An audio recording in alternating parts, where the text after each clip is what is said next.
Bismillahirrahmanirrahim. Assalamualaikum warahmatullahi wabarakatuh. Jadi pada video kali ini kita akan melanjutkan terkait praktikum yang modul 3 yaitu food printing.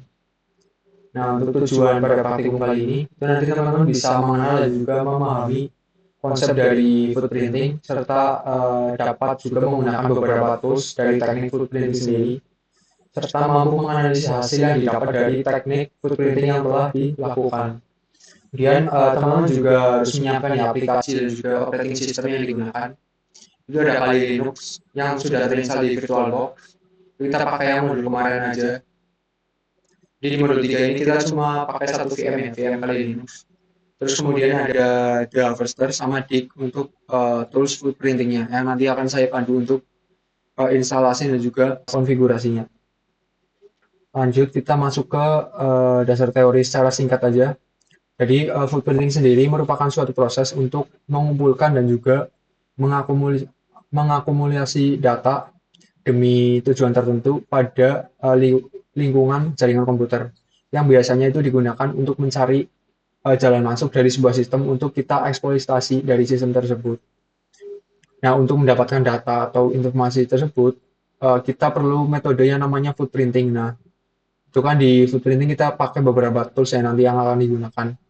Nah, di dalam food printing sendiri itu ada dua tipe atau dua jenis. Yang pertama itu ada active food printing, di mana untuk melakukan aksi food printing dengan berhubungan secara langsung dengan mesin target. Jadi saat penggunaan active food printing ini ada kemungkinan besar bahwa beberapa informasi seperti alamat IP itu akan disimpan oleh sistem tersebut. Sementara untuk passive food printing itu kebalikannya. Jadi dalam pengumpulan informasinya itu sistem terletak dari jarak yang jauh dari sisi penyerang. Nah, informasi yang didapatkan itu bisa melalui Google ataupun catatan publik ya. Nah, untuk passive food printing sendiri itu tidak akan menyimpan alamat IP pada sistem. Terus juga ini ada beberapa tahap ya dari CEH ini bisa dibaca di modul. Terus nah ini ada tujuan food printing. Nah, untuk tujuan dasarnya itu ada tiga ya sebenarnya. Itu yang pertama untuk mengumpulkan informasi jaringan terkait nama domain, terus domain internal, terus sistem IP address, dan juga email host yang berjalan. Terus juga ada mengumpulkan informasi sistemnya. Ini kurang lebih sama seperti pengguna yang ada di dalamnya. Terus informasi SNMPP, SNMPP, serta sistem arsitektur. Nah, selain itu juga ada beberapa informasi yang di dalamnya itu terkait website, kemudian email karyawan, bahkan ada beberapa yang di dalamnya langsung ada IP address.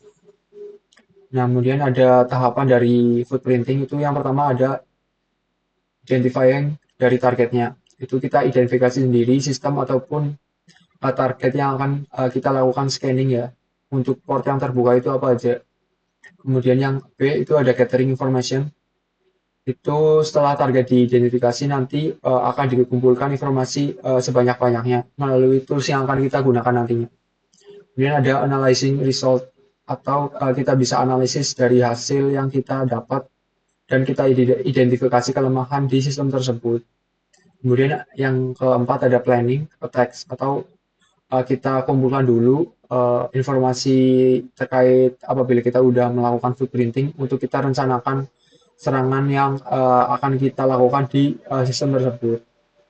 Nah, tools footprinting sendiri itu mendukung beberapa komen ya, itu ada ping, pressroot, whois, dig, the harvester. Nah, nanti kita coba di nomor yang 45, dig sama the harvester. Nah, kita langsung masuk ke panduan percobaan praktikumnya ya. Jadi teman-teman bisa siapin dulu VM Kali Linux yang udah terkoneksi internet sama The Harvester sama Dig nanti kita coba install satu persatu ya. Mungkin teman-teman bisa langsung buka VirtualBox-nya, kemudian masuk ke setting, terus kita cek network adapternya. Untuk adapter yang pertama itu kita pakai NAT, adapter yang kedua kita pakai yang host only adapter. Kalau udah kita klik OK, terus kita running, kita masuk ke VM-nya,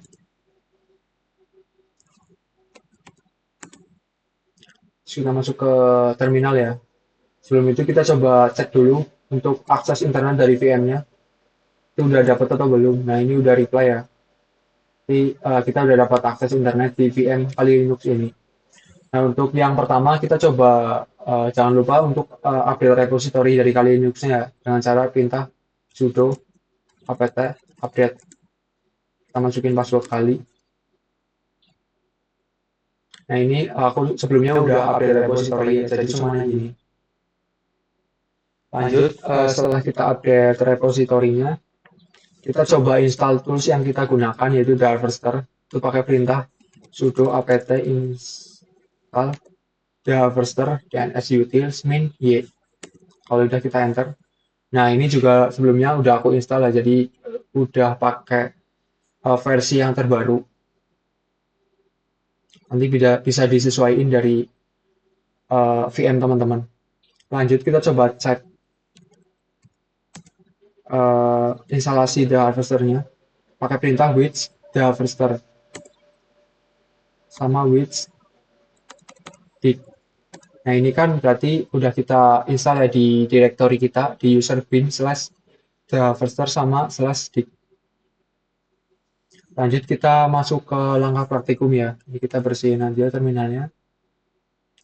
Terus kita coba untuk melihat menu ataupun fitur yang ada di The Harvester. Itu pakai perintah The Harvester min.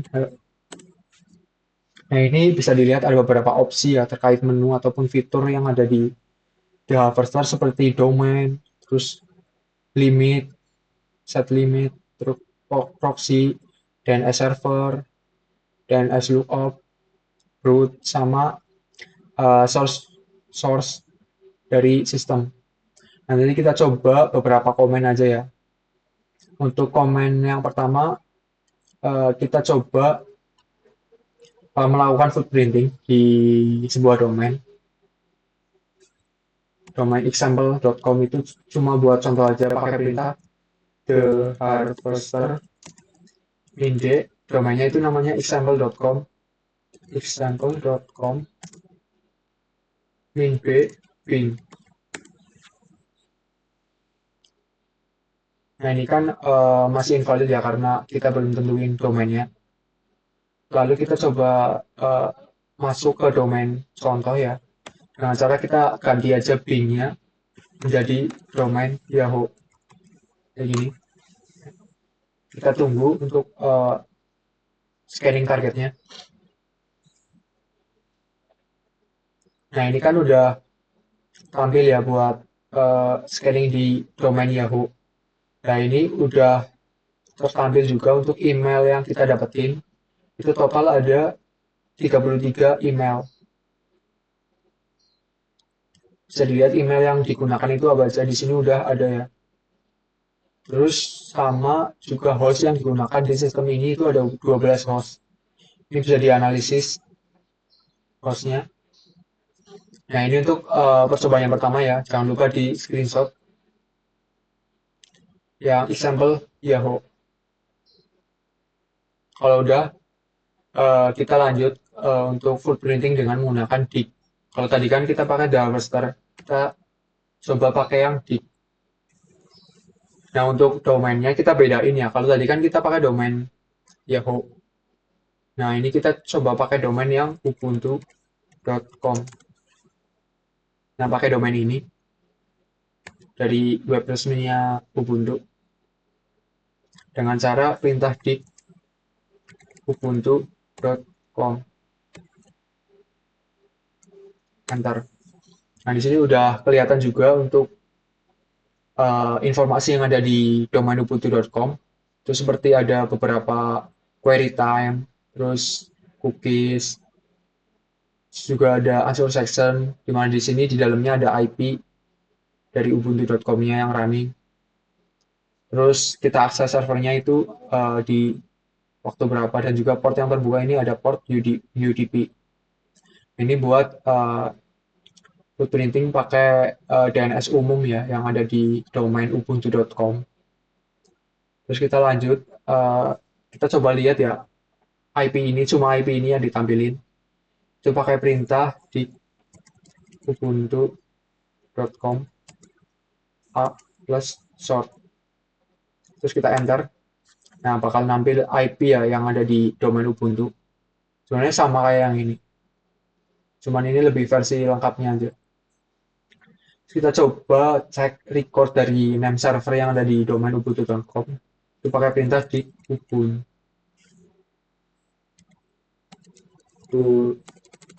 ubuntu.com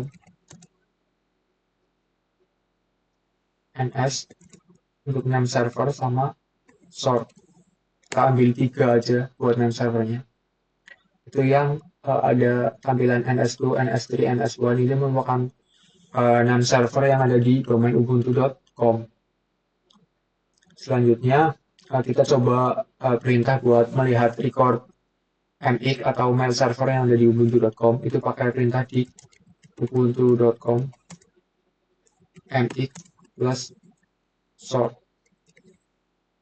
Kita enter. Nah, di sini ada total 10 mail server ya di dalam ubuntu.com. Jangan lupa ini setiap percobaan atau setiap perintah yang dilakukan di screenshot ya buat hasil data. Lanjut, kita hasil data yang terakhir itu kita bisa lihat untuk reverse DNS lookup-nya dari ubuntu.com. Itu biasanya digunakan untuk mengetahui domain dari sebuah IP address. Nah, pakai perintah di min-x, kita pakai DNS Google aja. Nah, di sini kan udah terlihat ya untuk informasi dari DNS Google-nya. Ini bisa dilihat ada cookies-nya digunakan, terus unfor section dari DNS Google, terus query time, server yang digunakan, terus kapan kita akses dari DNS ini. Nah, ini bisa teman-teman analisis untuk di bagian analisis dan pembahasan di laporan praktikum.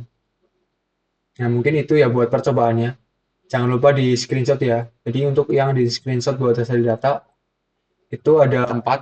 Yang pertama itu yang install the harvester yang pertama tadi.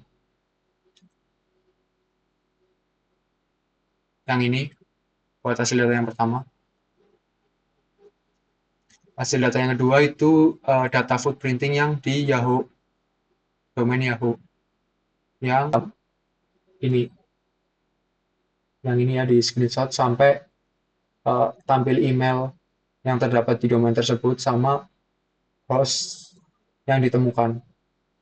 Itu buat hasil data yang kedua. Nah, hasil data yang ketiga sama keempat ini yang informasi pakai yang dig, footprinting dig di domain ubuntu.com. Berarti semua ini ya yang tadi ya. Dari yang di ubuntu.com, terus IP address, network, sectionnya, sama NS ini juga, terus ME, sama yang terakhir dig dan S Google. Berarti total ada 5 ya sama dig. Nah, ini buat hasil data di laporan praktikum teman-teman. Jangan lupa ketika di screenshot nanti teman-teman bisa lampirin ini ya. Contoh aja kayak gini. Nama sama nim, nama.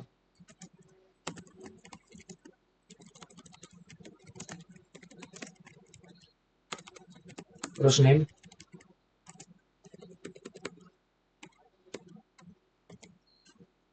Nah, nanti untuk screenshotnya kayak gini ya tampilannya. Biar aku bisa bedain nanti buat hasil data teman-teman.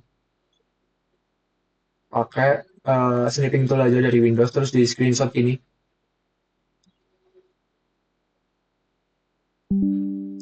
Atau bisa pakai magnifier. Karena kemarin kan aku ngecek ya ada beberapa hasil data yang hasilnya itu nggak kebaca. Kita pakai magnifier aja gini. Terus nanti teman-teman screenshot aja. Kayak gini. Itu ya intinya.